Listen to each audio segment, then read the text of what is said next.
मित्रांनो, आपल्या one India Marathi या युट्यूब चॅनल मध्ये आपलं स्वागत आहे। राज्यात निवडणुका अवघ्या तोंडावर आल्यात। 5च दिवस आता उरले असून निवडणुकीच्या कामांसाठी सर्व शिक्षकांना कर्तव्य बजावण्यास सांगण्यात आलंय। त्यामुळे शाळांना सुट्टी देण्यात आली असून आपण आज याचीच माहिती जाणून घेणार आहोत। त्यासाठी हा व्हिडिओ शेवटपर्यंत बघा। राज्यात निर्विघ्न मतदान प्रक्रिया पार पाडण्यासाठी केंद्रीय निवडणूक आयोग दक्ष असून जवळपास निवडणुकीची सर्व तयारी आयोगाकडून करण्यात आली आहे। स्थानिक पातळीवर मतदान यंत्र मतदान केंद्रापर्यंत पोहोचवणं, तिथे सर्व गोष्टींची सुविधा उपलब्ध करणं आणि आवश्यक मनुष्यबळाचा सुयोग्य वापर करणं हे काम जोमाने सुरू झालंय। याच धर्तीवर राज्यातील 288 मतदारसंघातील हजारो मतदान केंद्रांवर चोख व्यवस्थेसाठी आता शालेय शिक्षकांची नेमणूक होणार आहे। याच धर्तीवर शिक्षक शाळांऐवजी मतदान केंद्र आणि निवडणुकीच्या कामांमध्ये व्यस्त असणार आहेत। त्यामुळे 3 दिवस शाळा बंद ठेवण्याचा निर्णय घेण्यात आलाय। विधानसभा निवडणुकीसाठी 20 नोव्हेंबरला मतदान होणार आहे।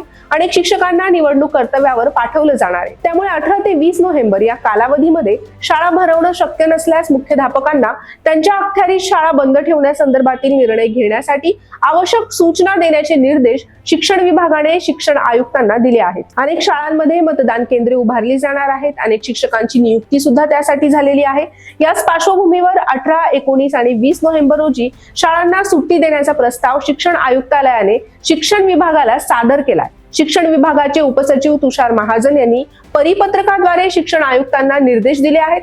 मित्रांनो, कशी वाटली ही माहिती हे आम्हाला कमेंट बॉक्स मध्ये नक्की कळवा आणि आमच्या YouTube चॅनलला सबस्क्राईब करायला विसरू नका।